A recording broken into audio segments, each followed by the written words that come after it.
আজকে আমি আমার পরিবারের সকল সদস্যদেরকে নিয়ে এখানে উপস্থিত হওয়ার একটাই কারণ, সেটা হলো আমি ফিলিস্তিনির স্বাধীন চাই। ফিলিস্তিনির বর্বরতা যে হামলা হচ্ছে, নারী শিশু যে হত্যা হচ্ছে, যা মানবাধিকার লঙ্ঘন, সেই হত্যার প্রতিবাদে আমি আমার ফ্যামিলি নিয়ে ইমানের দায়িত্ব থেকে আমি আজকে এখানে ঢাকা বিশ্ববিদ্যালয়ে উপস্থিত হয়েছি। আজকের এই অন্তত যেহেতু আমরা গিয়ে যুদ্ধ করতে পারি না, আজকে যেহেতু সারা ফিলিস্তিনির ডাকে সারা বিশ্বে হরতাল আহ্বান করেছে, সেই আহ্বানে অন্তত আমাদের ইমানের তাগিদে অন্তত আমি মনে করি সকল মুসলিম জাতি আজকে অন্তত রাস্তা নামা উচিত। পরিবার পরিজন নিয়েই আজকে রাস্তা নামা উচিত। যেমন আমি এসেছি, আমি মনে করি ইনশাআল্লাহ সবাই এর প্রতিবাদ করবে। আমরা আমাদের ফিলিস্তিনি ভাই বোনদের গণহত্যার বিচার চাই। আমরা চাই ইসরায়েল যেই যুদ্ধবিরতি চুক্তি ভঙ্গ করেছে, এর জন্য আন্তর্জাতিক আদালতে যেন এটার বিচার হয়, এবং সকল দেশের নেতাদেরকে আহ্বান জানাচ্ছি যেন ওনারা এই গণহত্যা বন্ধের জন্য দ্রুত পদক্ষেপ গ্রহণ করেন। ফিলিস্তিন মুসলমান ভাইরা আজকে নির্যাতিত, নিহত হচ্ছে, শহীদ হচ্ছে, তাদেরকে নির্মমভাবে হত্যা করা হচ্ছে।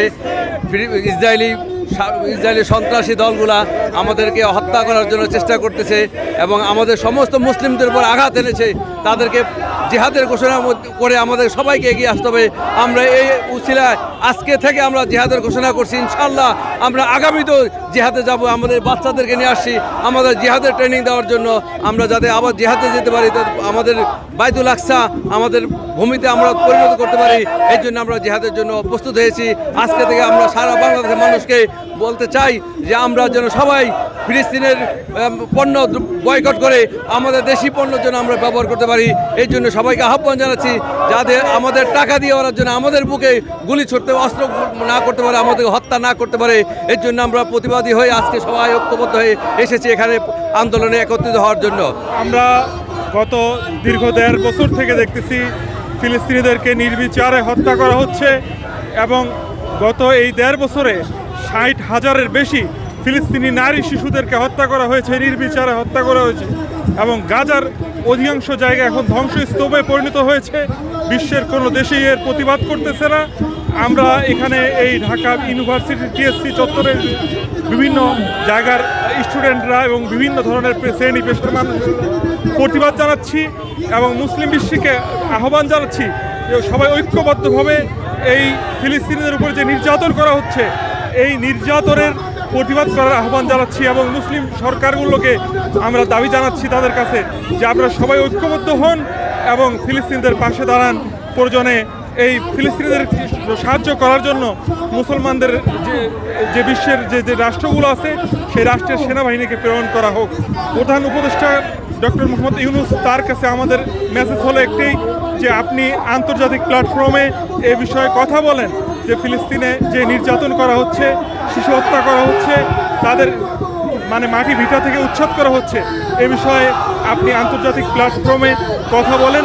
এবং আমি মনে করি বিশ্ব নেতারা যদি এ বিষয়ে কথা বলে, তাহলে আমেরিকা এবং ইসরায়েল এই অপকর্ম থেকে তারা পিছু উঠবে।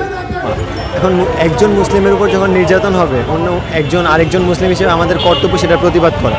এখন আমরা তো ইসরায়েল আর ফিলিস্তিন যেহেতু নিকটবর্তী দেশ, ইসরায়েল ফিলিস্তিনের উপর খুব ইজিলি হামলা করতে পারছে। ফিলিস্তিনের আশেপাশে যে মুসলিম রাষ্ট্রগুলো আছে, সেগুলোর মধ্যে ইরান ছাড়া আমরা অন্য কোনো রাষ্ট্রকে দেখতেছি না তেমনভাবে যে হেল্প করার জন্য ডিরেক্টলি ফিলিস্তিনকে। এখন বাংলাদেশের পাশে যদি হতো ফিলিস্তিন, বাংলাদেশের মানুষ দেখতেন যে বর্ডার ভেঙে চলে গেছে ফিলিস্তিনকে হেল্প করতে। তো আমরা সেটা যেহেতু পারতেছি না, আমরা আমাদের জায়গা থেকে স্ট্রাইক ফর গাজা পালন করতেছি পুরা গ্লোবালি, ওয়ার্ল্ড ওয়াইড। আমরা আমাদের ক্লাস বর্জন করতেছি, কাজ বর্জন করতেছি, যা আছে সব কিছু বর্জন করে নিজেদের জায়গা থেকে ফিলিস্তিনের পাশে দাঁড়াচ্ছি। তাদের আশেপাশে অনেক ইসলামিক দেশ আছে, তারা কেউই হেল্প করতে চায় নাই। এখন আর এটা মুসলিমের কোনো ধর্মীয় বিষয় না, একটি জাতিকে তারা পুরা মেরে ফেলছে। এটার জন্য তো আসলে সবাইকে এগিয়ে আসা উচিত। এরকম করে জাস্ট বসে থাকলে হবে না। আমাদের পক্ষ থেকে আমরা এতটুকুই করতে পারবো যে মাঠে নামতে, কজ আমরা তো ওইখানে গিয়ে হলো আর আন্দোলন করতে পারবো না, না ওদেরকে বাঁচাইতে পারবো। আমাদের কাছে হলো বোমাও নাই, বারুদও নাই যে আমরা ইসরায়েলের পক্ষে গিয়ে দাঁড়াবো। আমরা সাধারণ জনগণ, আমরা শুধু কথা বলতে পারবো, আমরা তাদের পক্ষে দাঁড়াতে পারবো যে আমরা তাদের সাথে আছি। অন্তত এইটা দেখে অন্তত যারা হলো পাওয়ারে বসে আছে তারা যেন তাদেরকে একটু হলেও সাহায্য করে, তাদের দিকে যায় তাদেরকে হেল্প করে, এইটুকুই বলবো।